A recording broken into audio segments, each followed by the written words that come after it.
चांद में ढलने सितारों में निकलने के लिए। मैं तो सूरज हूं, बुझूंगा भी तो जलने के लिए।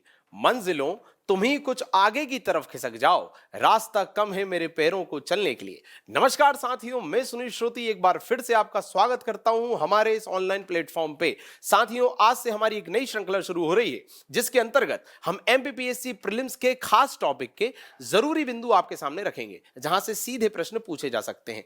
आज का हमारा टॉपिक है यूनिट 6 के पॉलिटी का पहला बिंदु, भारत शासन अधिनियम 1919 और 1935। इस पे चर्चा करेंगे। क्या है जरूरी तथ्य, आइए देखते हैं। तो आपके स्क्रीन पर आपको दिख रहा है भारत शासन अधिनियम 1919। तो दोस्तों, पहला फैक्ट तो ये कि इस अधिनियम को मॉन्टेग्यू चेम्सफोर्ड एक्ट भी कहते हैं, जहां मॉन्टेग्यू जो है उस समय के भारत सचिव थे और चेम्सफोर्ड जो है वो वायसराय मतलब गवर्नर जनरल थे। अच्छा, यहां बिंदुओं में पहला पॉइंट आपको दिख रहा है कि इस अधिनियम के जरिए ही पहली बार उत्तरदायी शासन जैसे शब्दों का प्रयोग किया गया। दूसरा फैक्ट, पहली बार प्रांतों में द्वैध शासन व्यवस्था स्थापित हुई। जी हां, द्वैध शासन व्यवस्था जिसके जनक माना जाता है लियोनस कार्टियस को। साथियों, लियोनस कार्टियस ने द्वैध शासन की शुरुआत करवाई, पर कहां पर? प्रांतों में। पहली बार उत्तरदायी शासन शब्द का प्रयोग किया इस अधिनियम में। आगे बढ़ेंगे बच्चों, अगला फैक्ट देखेंगे।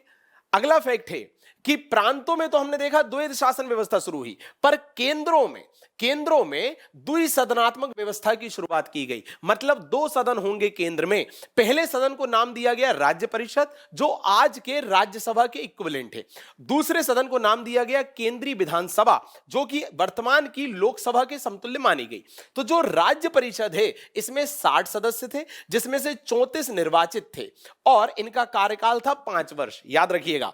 अगला जो है केंद्रीय विधानसभा, इसमें थे कुल 144 सदस्य, जिसमें से 104 निर्वाचित थे और 40 मनोनीत थे। इन सब का टेन्योर था 3 वर्ष। सीधे प्रश्न बनेगा साथियों। अगला फैक्ट इस अधिनियम के तहत जो कि बहुत इंपॉर्टेंट है वो ये कि इस अधिनियम में पहली बार महिलाओं को मतदान का अधिकार दिया गया। सीधे प्रश्न बनेगा, महिलाओं को मतदान का अधिकार पहली बार कब दिया गया? तो भारत शासन अधिनियम 1919 में दिया गया। अगला फैक्ट, सिख, ईसाई, आंग्ल भारतीय, यूरोपीय समुदाय, इन सभी को पृथक निर्वाचन मतलब सेपरेट इलेक्टोरल दिया गया, जिसकी शुरुआत 1919 में मॉर्लेमेंटो में हुई थी, जब मुसलमानों को दिया गया था। यहां किस किस को दिया गया, इस पे प्रश्न बनेगा।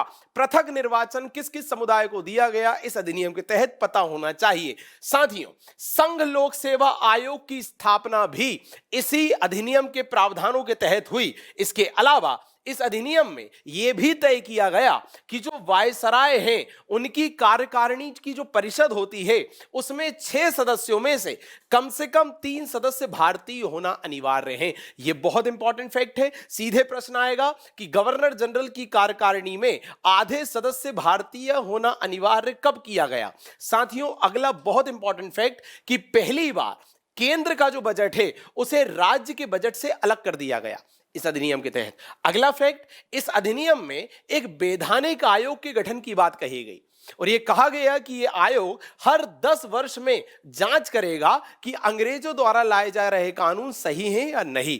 इस तरह का आयोग पहली बार इस अधिनियम के तहत गठित हुआ। आप ऊपर देख चुके हैं कि महिलाओं को पहली बार वोट देने का अधिकार दिया इस अधिनियम ने, बट उस समय ब्रिटेन के प्रधानमंत्री कौन थे? तो ब्रिटेन या इंग्लैंड का प्रधानमंत्री उस समय था लॉर्ड जॉर्ज। लगभग 10 से 12 फैक्ट हमने देखे साथियों। क्या क्या देखा? उत्तरदायी शासन शब्द का प्रयोग इस अधिनियम में हुआ। दूसरा, प्रांतों में द्वैध शासन आया। तीसरा, केंद्र में द्विसदनात्मक व्यवस्था आई। चौथा, संघ लोक सेवा आयोग का प्रावधान किया गया। पांचवा, महिलाओं को वोट का अधिकार दिया। छठवां, आंग्ल भारतीय, सिख, ईसाई, यूरोपीय समुदाय, इन्हें पृथक निर्वाचन दिया गया। इसके अलावा केंद्र के बजट को राज्य के बजट से अलग किया गया।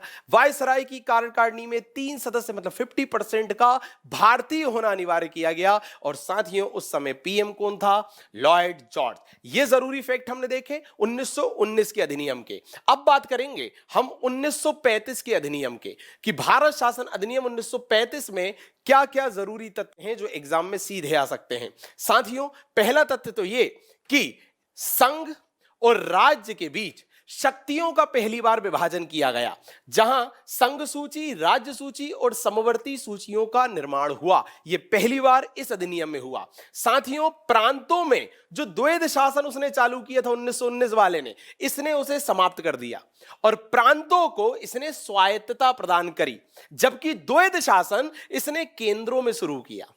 साथियों, कंफ्यूज नहीं होना। 1919 के अधिनियम में हमने क्या देखा? प्रांतों में द्वैध शासन, केंद्र में द्विसदनात्मक व्यवस्था। इसमें हमने क्या देखा? प्रांतों में द्वैध शासन नहीं है, उन्हें तो स्वायत्तता दे दिए, पूरी स्वायत्तता दी, मतलब ऑटोनोमी, स्वतंत्रता। और द्वैध शासन कहां शुरू हुआ? केंद्र में। ठीक, अगला फैक्ट बच्चों, इस अधिनियम में कुल 321 धाराएं थी और कुल 10 अनुसूचियां थी।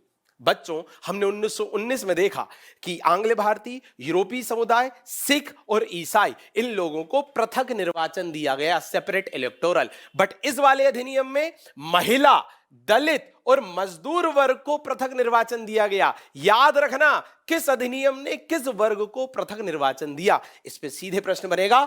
महिला, दलित और मजदूर वर्ग के लिए इसने पृथक निर्वाचन की व्यवस्था करी, जबकि महिलाओं को वोटिंग का पहला राइट ऊपर वाले ने दे दिया था। आगे बढ़ते हैं बच्चों। 1858 के अधिनियम में जो एक पद बना गया था, भारत सचिव का पद, उसे समाप्त कर दिया गया। सीधे प्रश्न आएगा कि 1858 में जो भारत सचिव का पद बना था, उसे किसने समाप्त किया? तो साथियों, उसे 1935 के अधिनियम ने ही समाप्त किया है।